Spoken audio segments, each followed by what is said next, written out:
Fala galera do mundo das lutas, aqui quem fala é o Coutinho e você está no podcast MMA, ganhador de número 40. E antes de começar essa edição mais do que especial, eu lembro que vocês podem assinar o nosso podcast via iTunes, Podflix e Android. Só assim vocês vão receber os nossos programas assim que publicados. Ladies and gentlemen.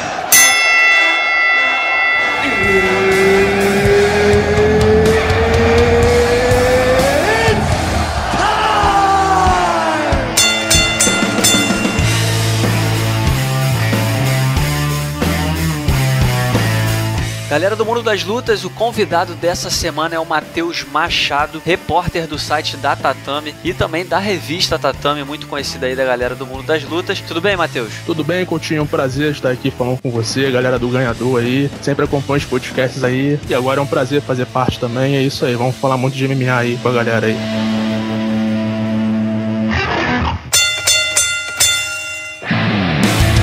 Matheus, a gente teve no último fim de semana o UFC Fight Night direto de Austin, nos Estados Unidos, e a gente teve 3 brasileiros em ação, né? O saldo foi negativo, porque o Francisco Massaranduba acabou derrotado na decisão contra o James Vick, o Thiago Pitbull acabou nocauteado pelo Curtis Millender, estreante, novato, mas o Carlos Diego Ferreira voltou depois de 2 anos afastado e venceu por nocaute o Jared Gordon. Queria saber de você, algum resultado te surpreendeu? Algum desses resultados que você destacaria? Olha, eu vou falar do brasileiro, do Carlos, né? Pelo fato de estar 2 anos parado, o fato dele estar muito tempo inativo do esporte, o fato dele ter voltado com um nocaute ainda no primeiro round, foi um fato que me surpreendeu. A gente sabe da qualidade dele, antes dele ter recebido a suspensão ele veio de vitória, ele veio de uma boa vitória, mas o fato dele ter voltado depois de um longo tempo e ter conquistado um nocaute assim no primeiro round foi um fato que surpreendeu, não deixa de surpreender também, né? E também eu gostaria de citar a luta principal, né? Porque todo mundo sabe da qualidade do Donald Cerrone, mas pra mim, na minha opinião, o Yancy Medeiros era o favorito. Não sei se você compartilha da mesma opinião, mas pra mim o Medeiros ganharia a luta, e o Cerrone nocauteou, faltando 2 segundos, se eu não me engano, pra terminar a luta, então foi um fato surpreendente pra mim também.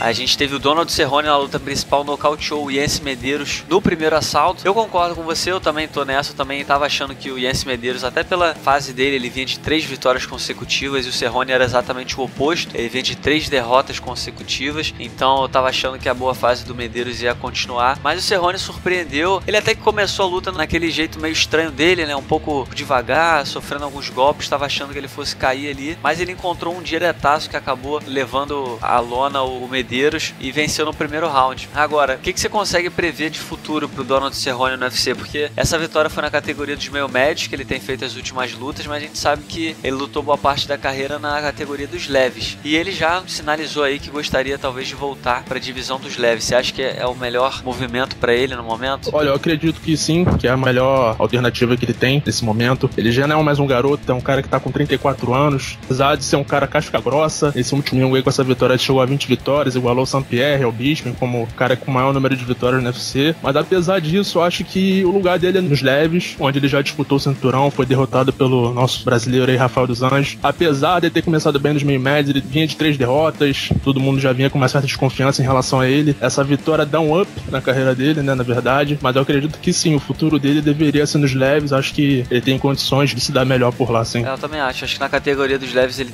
é um pouco mais competitivo, ele é um bom lutador nas 2 categorias, mas eu acho que na categoria dos meio médios é um pouco mais indigesto. Prova disso que ele 3 derrotas contra caras como o Jorge Masvidal, o Darren Till e o Robbie Lawler. Pô, são caras de altíssimo nível que ele enfrentou e acabou sendo derrotado. E na categoria dos leves eu acho que até tem umas lutas interessantes, né? Tem o Poirier que tá aí, é top 5. O Edson Barbosa ele já enfrentou, o Eldie Álvares também. O outro cara do topo ali seria só o Tony Ferguson. Mas tem lutas boas pra ele, tem Kevin Lee também de bobeira, enfim. Eu acho que seria uma boa decisão também pro Donald Cerrone voltar pra divisão dos leves e vendo o que dá. Em relação a essa questão que você citou também muito bem, essa questão da idade, de ele já ser um veterano. Ele já luta há muito tempo, ele tem pinta de veterano, mas ele não é tão velho assim, né? Ele tem 34 anos. O problema é que ele é um cara que tá sempre ativo, tá fazendo luta atrás de luta e eu acho até que isso tá cobrando um preço, porque a gente tem visto nas últimas lutas o queixo dele não é mais o mesmo, né? Não sei se você concorda, mas a gente vê a cada luta que ele não aguenta mais tanta pancada quanto antes. Concordo plenamente. Como você bem disse, a gente já tá observando potencial nisso nas últimas lutas dele. É um cara que tá sempre na ativa aí, fazendo 3, 4 lutas por ano. E isso tem um preço, né? Quando chega uma certa idade, o queixo já não fica mais o mesmo, qualquer pancada ali já não absorve da melhor forma, então... Pancada nos leves é um pouco mais leve,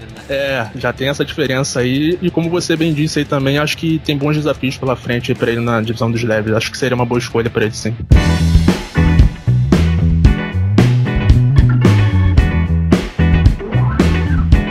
Agora, seguindo em frente, a gente teve aí a confirmação oficial do UFC de que no dia 12 de maio do UFC 224, que acontece no Rio de Janeiro, estaremos lá. Nós teremos aí a co-luta principal do evento entre Vitor Belfort e Lyoto Machida. O Vitor que vai fazer a última luta da carreira nesse evento. Se tudo der certo, né, vamos torcer para ninguém se machucar, que os deuses do MMA possam cuidar direitinho dessas lendas para a luta acontecer. Mas a gente vai ter aí Lyoto Machida contra Vitor Belfort, que tem tudo para ser um clássico e entrar para a história do MMA. Queria saber sua reação. Você esperava já que essa luta fosse ser casada? De que forma você reage a esse confronto? Olha, acho que, assim como muitos, eu fui pego de surpresa nessa luta. Não esperava que o Vitor fosse enfrentar o Lyoto, até pelo fato de já serem amigos, pelo fato de os dois serem brasileiros e ser a última luta do Belfort. Não achava que ele fosse lutar com o brasileiro na luta de despedida dele, mas não deixo de ficar feliz, não deixo de ficar muito entusiasmado com essa luta. Agora é oficial, realmente, o UFC confirmou hoje a luta. Já havia sido confirmada pelo Vitor Belfort, só faltava a confirmação do UFC e isso aconteceu hoje. Então, a expectativa é a melhor possível, porque são duas lendas do esporte, apesar da idade elevada de ambos. A gente sabe do potencial, a gente sabe da qualidade dos dois e a expectativa é a melhor possível. Os fãs que puderem acompanhar ao vivo essa luta não vão se arrepender. Vale o ingresso. A gente sabe que não vai ser a luta principal, provavelmente, mas é como se fosse. É um grande clássico do MMA e a expectativa é muito grande para essa luta. Só pra galera que tá ouvindo a gente entender, a gente diz que provavelmente será a luta principal, porque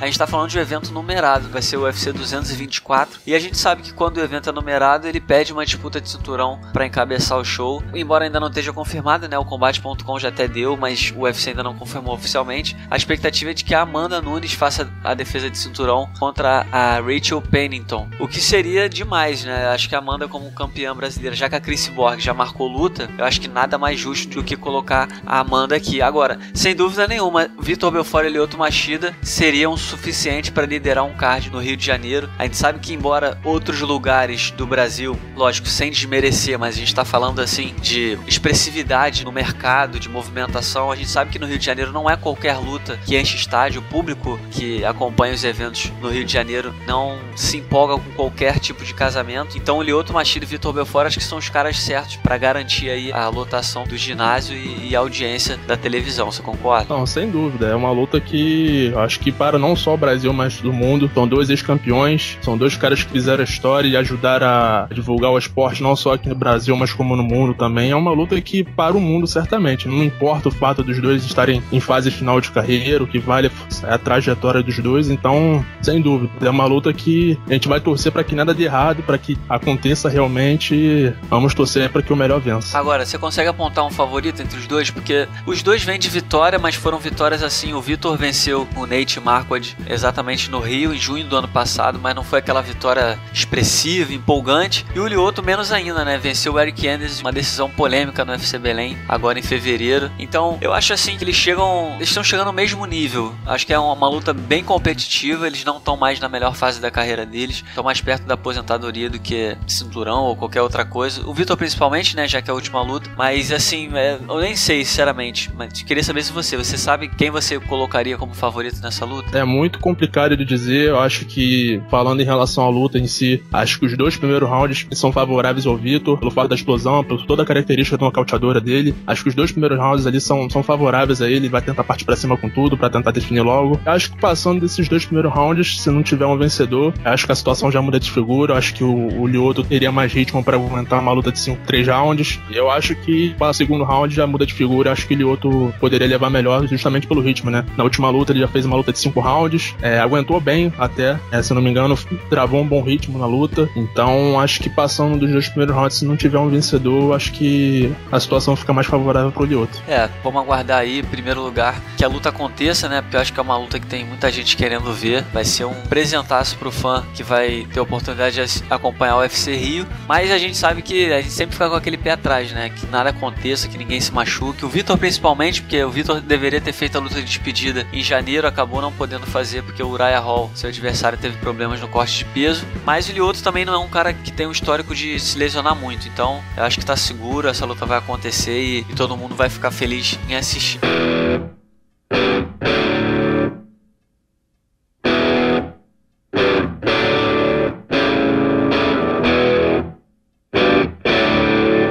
E agora, Matheus, nesse próximo sábado, a gente tem direto da Flórida, nos Estados Unidos, o UFC Fight Night, que conta com a luta principal entre Josh Emmett e Jeremy Stephens. A gente tem vários brasileiros no card, mas antes eu queria falar rapidinho dessa luta principal. O Josh Emmett é um cara que, com 2 lutas, ele já virou top 5, né? Ele nocauteou o Ricardo Lamas e, se eu não me engano, ele tem uma outra vitória. Vai enfrentar o Jeremy Stephens, que é o 7º colocado no ranking, que já é mais veterano na categoria. Queria saber se você consegue apontar um favorito nessa luta. Eu já adianto que, pra mim, o favorito é o Stephens. Eu acho que o Emmett tá vivendo uma boa fase, mas o Stephens é um cara muito mais experiente. Eu acho que isso vai fazer diferença, mas eu queria saber de você. Eu concordo totalmente com você. São 2 caras que vêm de 2 vitórias consecutivas, se eu não me engano. É uma boa sequência, principalmente pelo Emmett, tá chegando agora na categoria, chegando com destaque, mas eu fico com o Stephens, é um cara que já tá mais tempo na categoria, apesar de estar atrás no ranking, se eu não me engano, ele é o 7º colocado do ranking atualmente. Eu aposto nele, acho que a experiência vai falar mais alto nessa luta, e eu aposto numa vitória dele também. A gente vai ter 4 brasileiros em ação, né? A gente vai ter a Jéssica Andrade, Rani Aya, Gilbert Durinho e Renan Barão. São 4 brasileiros que vão entrar em ação nesse UFC Flórida. E é até curioso, né? Porque, por exemplo, a gente tem muita gente que tá treinando lá. Tirando o Rani Aya e a Jéssica Andrade, o Renan Barão, ele tá na American Top Team. Pra galera que tá ouvindo não tá sabendo, Renan Barão, apesar de ser atleta da Nova União, ele tá fazendo um camp, né? Um intercâmbio na American Top Team há muito tempo já. Deve ter pelo menos uns 6 meses. Que eu achei espetacular. Eu acho que ele já devia ter feito isso há muito tempo. É claro que a Nova União é uma grande equipe, mas o Barão, depois de tanto tempo e dos últimos resultados, ele precisava testar algo diferente. Eu acho que ele tem muito material humano lá na Flórida, local onde fica a American Top Team. E o Gilbert Durinho também vai estar lutando em casa porque ele treina na Combat Club, que também é na Flórida. Ele vive lá já há 4 anos com a família. Então vai ser legal ver esses 2 caras. Falando especialmente primeiro desses 2 caras, quem que você tá mais ansioso pra ver? O que a gente pode esperar deles? Olha, eu acho que pelo fato do Renan Barão estar treinando nos últimos meses aí na American Top Team, acho que gera uma expectativa maior pra essa luta dele, pelo fato de ser um ex-campeão, mas que infelizmente nas últimas lutas não pôde mostrar todo o potencial dele. Já é um cara experiente, com muitas lutas no cartel, a gente sabe do potencial dele, é um cara novo ainda, muita linha pra queimar ainda no esporte, então a gente espera muito que ele tenha uma boa atuação, que ele possa vencer. É um cara que chegou a mudar de categoria pelo fato de não estar conseguindo render o esperado na categoria onde ele foi campeão, então a gente espera que nessa volta dele aí a gente tenha uma vitória brasileira. Eu gosto muito na saída dele na American Top Team, que é uma das academias, se não for a melhor academia do mundo, é uma academia que produz muitos campeões, que tem um material humano excelente, então eu acredito que Renan Barão possa ter sim uma boa atuação para vencer no sábado. Em relação ao Durinho, é um cara que na última luta ele já mostrou uma evolução muito boa na trocação, é um cara que a gente sabe que tem uma excelência no jiu-jitsu, mas que na última luta ele foi muito bem na trocação, venceu até por nocaute, então a gente espera uma boa atuação dele também.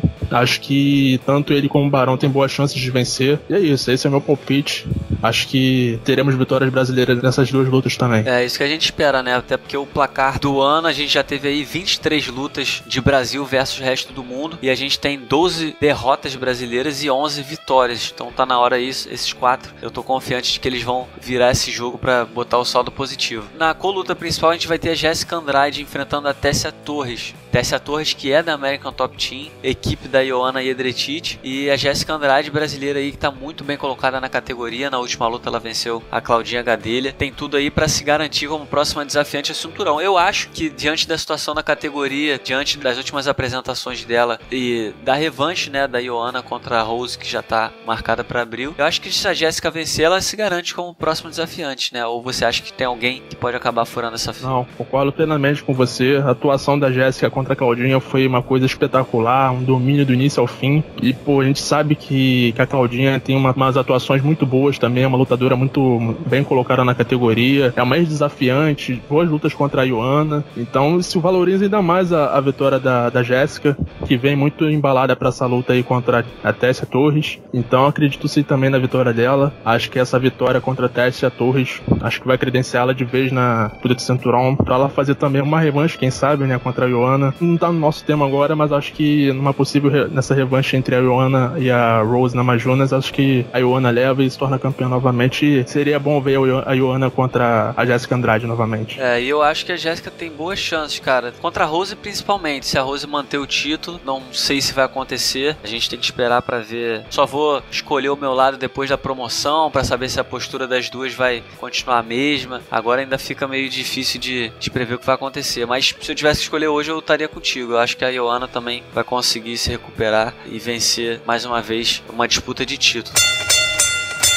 Matheus, pra gente fechar o nosso programa, eu queria saber a tua opinião sobre uma notícia muito curiosa, né, que a gente não tá acostumada a dar, mas a gente teve nessa semana a confirmação de que nosso querido Elias Teodoro vai ser o primeiro ring boy da história do Invicta FC. Queria saber a sua opinião em relação a isso. O que você achou? É algo que a gente não tá acostumado, né, porque a gente tá acostumado a sempre ver e falar sobre ring girl, só que o Invicta FC, que é um evento exclusivamente com lutadoras mulheres, tá sendo pioneiro mais uma vez e vai estar aí promovendo um ring boy. Escolheu o Elias Teodoro, que é um cara pintoso, um cara bonitão. Ele já tinha feito isso antes, num evento lá do Canadá, ele é canadense, mas agora vai fazer no Invicta para um público muito maior. O que você achou dessa notícia? Olha, eu diria que eu achei bem justo, porque a gente vê o mundo do MMA muito dominado assim pelos homens, cercado de ring girls em praticamente todos os eventos aí, e a gente sabe que nos últimos anos não tem sido assim. As mulheres têm consumido cada vez mais o esporte, praticado o esporte. A gente vê cada vez mais as mulheres sobressaindo no esporte. Nossas duas campeãs são brasileiras, a Cyborg e a Amanda. Então acho que sim, acho que é bem justo isso. A mulherada acompanha cada vez mais aí o esporte. Acho que foi uma escolha certa do Invicta, que é uma organização feminina, né? Acho que foi uma boa escolha, sim. E o legal é que, pra galera ficar sabendo, é que no Invicta ele vai poder expor os patrocinadores, né? Algo que ele não pode fazer no UFC. Pra quem não sabe, no UFC os lutadores só podem usar uniformes da Reebok, que é a patrocinadora oficial do Ultimate. Mas no Invicta o Elias vai poder usar outros patrocinadores, então acaba sendo também uma outra forma de fazer dinheiro, né? Os lutadores do UFC muitas vezes reclamam dos salários que eles recebem, então no Invicta UFC ele vai acabar podendo ter uma nova fonte de renda. Você acha que de alguma forma isso vai abrir porta para outros lutadores do UFC, ou sei lá, modelos? Você acha que vai ser uma coisa mais comum, ou você acha que é uma coisa mais esporádica? Olha, vai ser uma coisa que vai ser interessante acompanhar. Acho que pelo fato do Elias Teodoro tá abrindo essas portas, né? Sem dúvida nenhuma, acho que outros lutadores vão se interessar, não só do UFC, como de outras organizações também. Acho que vai ser interessante acompanhar isso aí. E a gente vai estar aguardando aí pra ver como é que vai se desenrolar essa situação.